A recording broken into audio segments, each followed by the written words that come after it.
ओम नमः शिवाय। दोस्तों, बहुत समय पहले की बात है कि एक गांव में रतन नाम का एक शिकारी अपनी पत्नी बिमला के साथ रहा करता था। रतन के विवाह को कई साल बीत चुके थे, मगर अभी तक वह संतान के सुख से पूरी तरह से वंचित था। एक दिन रतन शिकार करने के लिए घर से निकल ही रहा था कि तभी उसकी पत्नी बिमला उससे कहने लगी कि आज तो आपको कोई न कोई शिकार करना ही होगा, क्योंकि घर में जितने भी खाने पीने की वस्तुएं थी वे सब समाप्त हो चुकी हैं। रतन कहने लगा कि मैं जानता हूं बिमला, जब तुम मेरी वजह से भूखी रहती हो ना तो मुझे बहुत दुख होता है। बिमला कहने लगी कि यह कैसी बातें कर रहे हो आप, भला आपकी वजह से मैं क्यों भूखी रहती हूँ।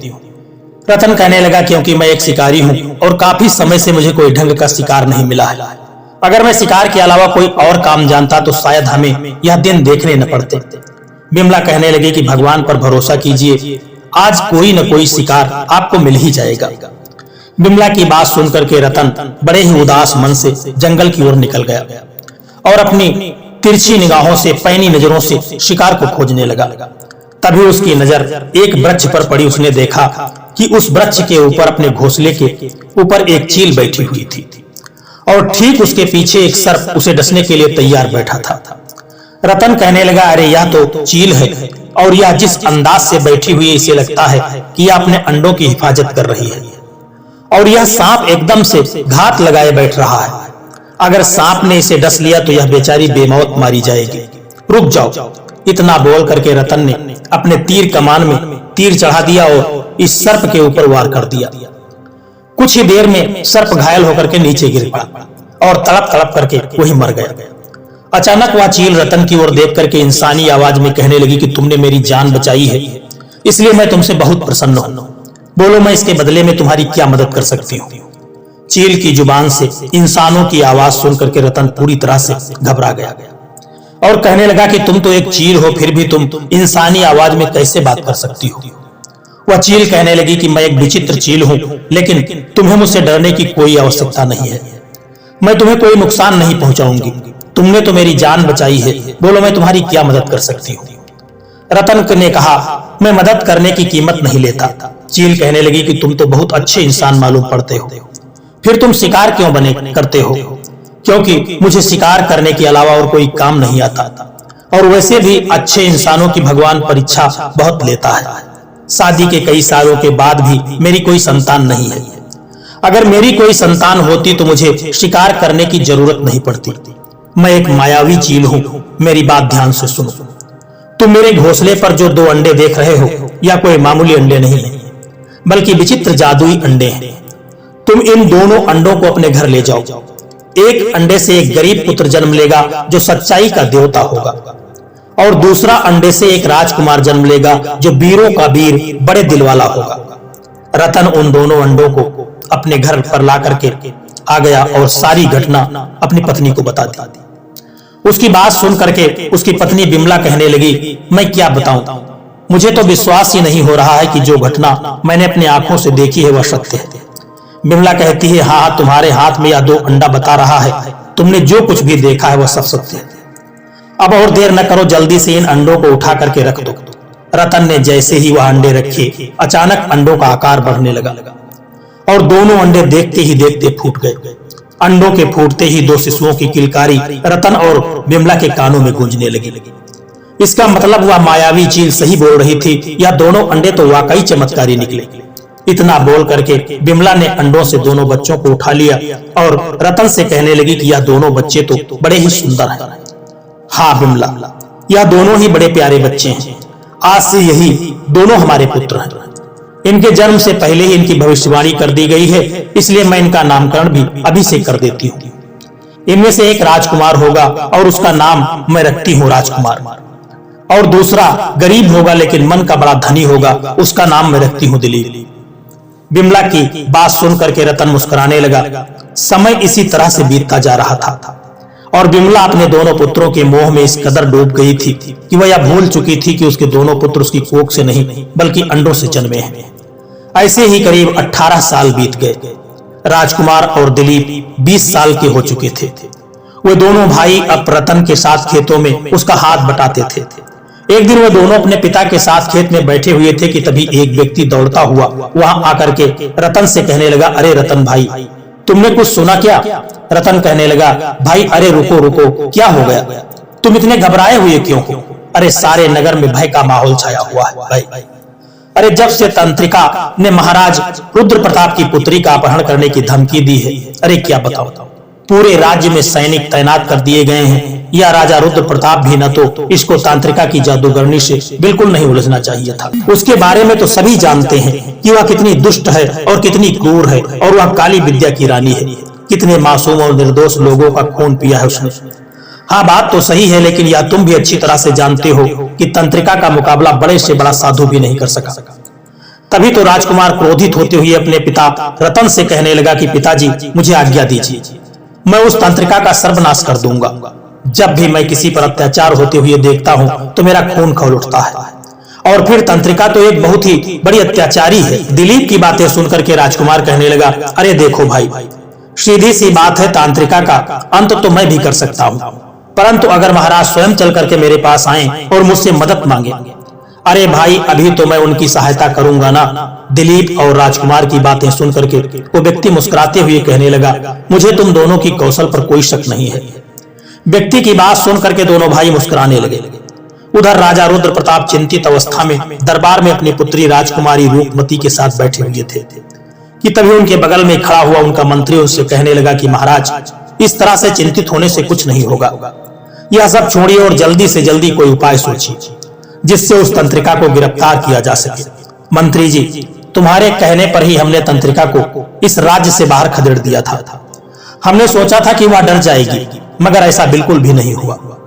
अरे उसने तो हमारी आंख के सामने हमारी पुत्री का अपहरण करने की धमकी दे दी है। महाराज, लगता है हमने तंत्रिका को राज्य से बाहर निकालने में जल्दबाजी कर दी थी। हमें सबसे पहले उसके मंसूबों के बारे में जान लेना चाहिए था कि आखिर वह ऐसी कौन सी काली विद्या की प्रक्रिया कर रही थी जिसके लिए इतने निर्दोष लोगों और मासूमों की उसने बलि दी थी। ठीक है, तुम बिल्कुल सही कह रहे हो मंत्री। ये सब सुन करके राजकुमारी रूपमती कहने लगी, पिताजी, अब तो सभी साधुओं ने भी मदद करने से इनकार कर दिया है। कोई भी साधु उस तांत्रिका से मुकाबला नहीं कर सकता। तो क्या वास्तव में वह तांत्रिका मेरा अपहरण करके ले जाएगी?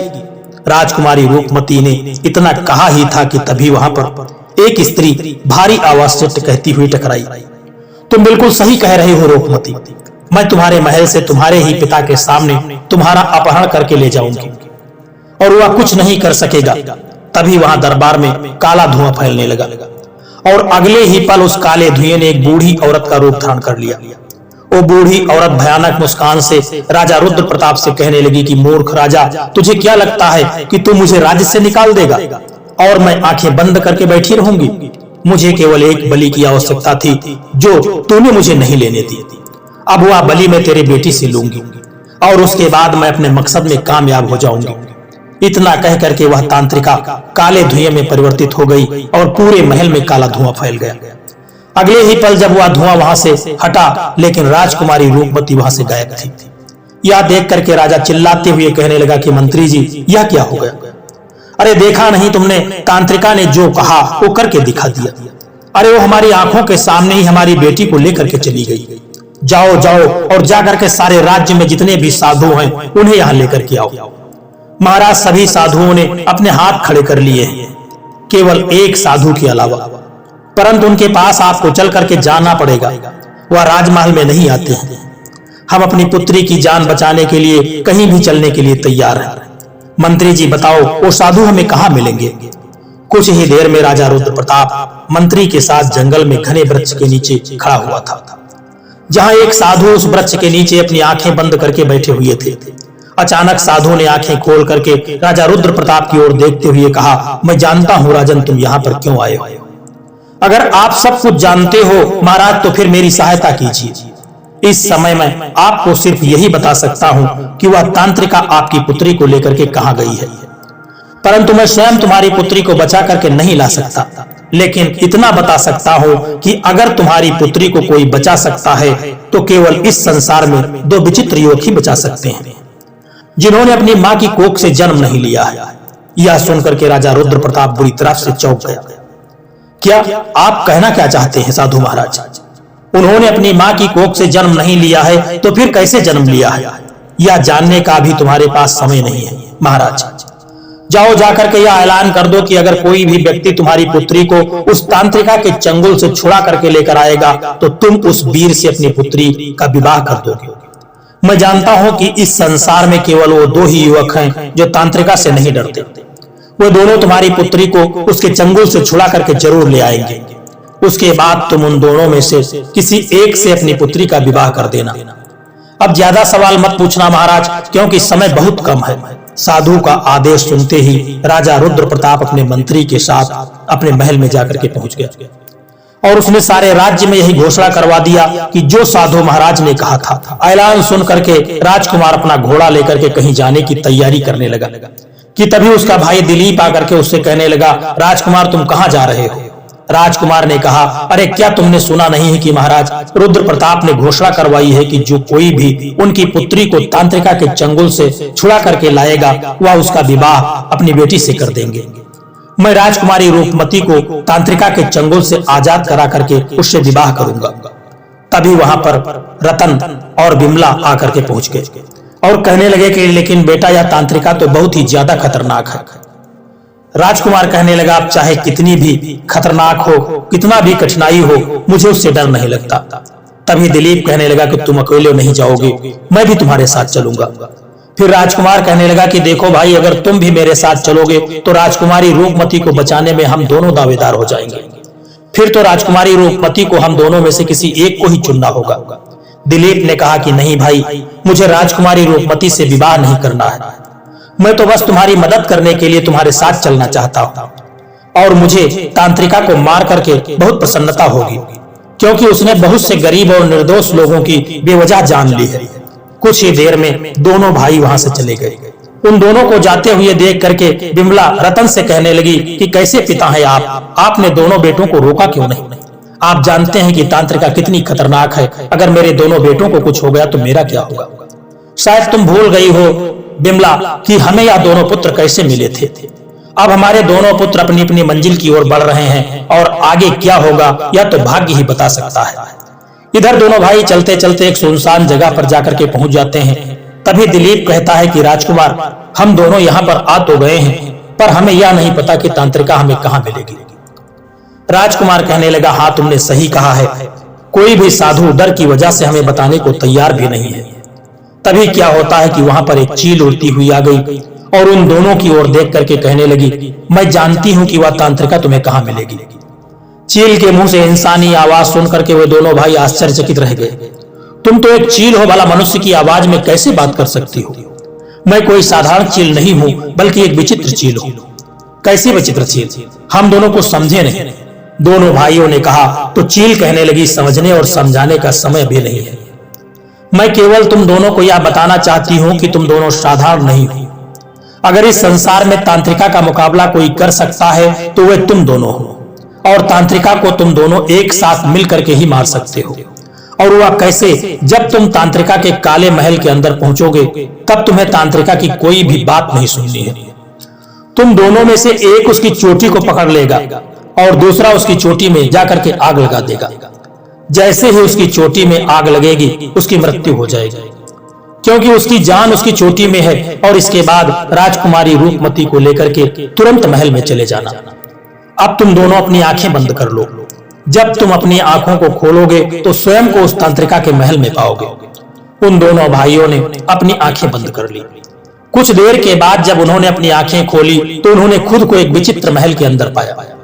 देखा कि सामने एक भयानक बूढ़ी स्त्री खड़ी थी जो उन्हें घूर रही थी, और ठीक उसके बगल में डरी सहमी राजकुमारी रूपमती खड़ी हुई थी।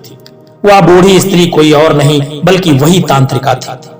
वह गुस्से से उनकी ओर देख करके कहने लगी, तुम दोनों कौन हो और यहाँ कैसे आ गए? जहां तक मैं जानती हूँ कि किसी इंसान में इतनी ताकत नहीं है कि वह मेरे महल के अंदर घुस सके। तांत्रिका की बात सुन करके उन दोनों भाइयों ने कोई जवाब नहीं दिया, और राजकुमार तुरंत जाकर के तांत्रिका की चोटी पकड़ ली। ऐसे करते ही तांत्रिका खुद को लाचार महसूस करने लगी।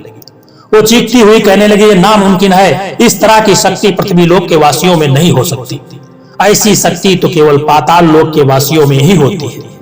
इसका मतलब मैंने सालों पहले पाताल लोक की रानी को जीवित छोड़ने की गलती कर दी थी, जब मैंने उसे एक चील के रूप में परिवर्तित कर दिया था।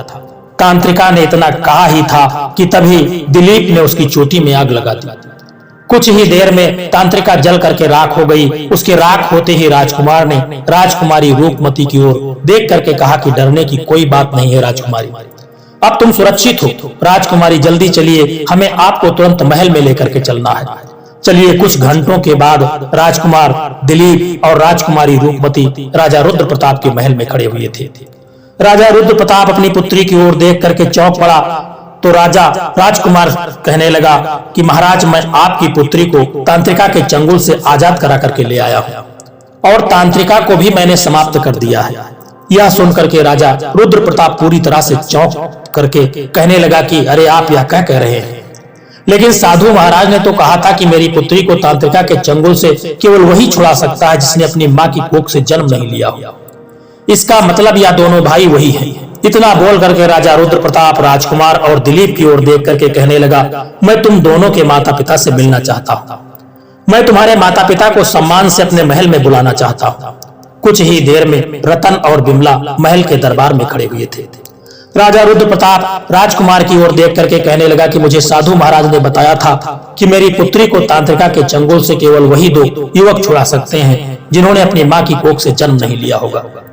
तुम्हारे दोनों पुत्र न केवल मेरी पुत्री को तांत्रिका के चंगुल से छुड़ा करके लाए हैं, बल्कि उन्होंने तांत्रिका को भी समाप्त कर दिया है। वाह, जिसे बड़े से बड़े साधु भी समाप्त नहीं कर पाए। चलो अब बताओ आखिरकार इसका रहस्य क्या है?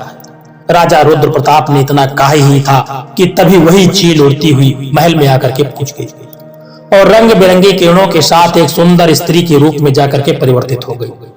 यह देख करके राजा रुद्र प्रताप आश्चर्य में पड़ गया और सुंदर स्त्री राजा की ओर देख करके कहने लगी, राजा रुद्र प्रताप, उस साधु महाराज ने सच कहा था। दरअसल यह दोनों मेरे पुत्र हैं। तुम्हारे पुत्र मैं कुछ समझा नहीं। उस सुंदर स्त्री ने कहा, बरसों पहले तांत्रिका ने पाताल लोक पर शासन करने के लिए निर्दोष लोगों की बलि राक्षसों को चढ़ानी शुरू कर दी थी। जब मुझे इस बात का पता चला तब मैंने तांत्रिका को सबक सिखाने के लिए पृथ्वी लोक पर भेजने का निर्णय लिया, लेकिन मैंने उसे कमजोर समझ लिया था। तांत्रिका ने मुझे चील के रूप में अपने जादू की शक्ति से परिवर्तित, मगर वह नहीं जानती थी कि मैं उस समय गर्भवती थी। मैंने चील के रूप में 2 अंडे दिए और यह दोनों पुत्र उन्हीं अंडों से जन्मे हैं। अपनी काले जादू की शक्ति के बल पर तांत्रिका इतनी ताकतवर हो गई थी कि पृथ्वी लोक का कोई भी मनुष्य उसे समाप्त नहीं कर सकता था। लेकिन मेरे दोनों पुत्रों ने अपनी साहस और ताकत से उसे समाप्त कर दिया। तभी वहां पर वही साधु जो वृक्ष के नीचे बैठा था रंग बिरंगी किरणों के साथ प्रकट होकर के राजा रुद्र प्रताप से कहने लगा कि महाराज, यह स्त्री सही कह रही है। जब यह चील के रूप में परिवर्तित थी तब इसकी मदद करने के लिए मैं इसके पास पहुंचा था और यह मुझसे विनय करने लगी थी। तब इंसानी आवाज में बोलने की शक्ति मैंने ही सीखी थी। साथ ही मैंने इसे बताया था कि इसके अंडों से जो 2 पुत्र जन्म लेंगे वही दोनों पुत्र तांत्रिका को समाप्त कर सकते हैं। उसे अपने पुत्रों की किसी ऐसे मनुष्य को सौंपना होगा जिसके दिल में दया की भावना हो। पाताल लोक की रानी ने यही किया और इतना बोल करके वह साधु वहां से गायब हो गया। पाताल लोक की रानी अपने दोनों बेटों की ओर देख करके कहने लगी कि समय आ गया है बेटा पाताल लोक लौटने का। तुम तो पाताल लोक के राजकुमार हो, इसलिए मैं तुम्हें ले जाना चाहती हूँ। दोनों लड़कों ने कहा, नहीं, मेरे माता पिता इसी पृथ्वी लोक के हैं और मैं यहाँ से कहीं नहीं जाऊंगा। आपने भले ही मुझे जन्म दिया हो माँ, लेकिन मेरी परवरिश पृथ्वी लोक में रहने वाले इंसानों ने की है, इसलिए मैं भी नहीं जाऊंगा। पाताल लोक की रानी मुस्कुराती हुई वहां से गायब हो गई और उसके गायब होते ही राजा रुद्र प्रताप मुस्कुराते हुए दोनों भाइयों से कहने लगे कि तुम दोनों ने मेरी बेटी की जान बचाई है। बताओ तुम दोनों में से कौन मेरी बेटी के साथ विवाह करना चाहता है?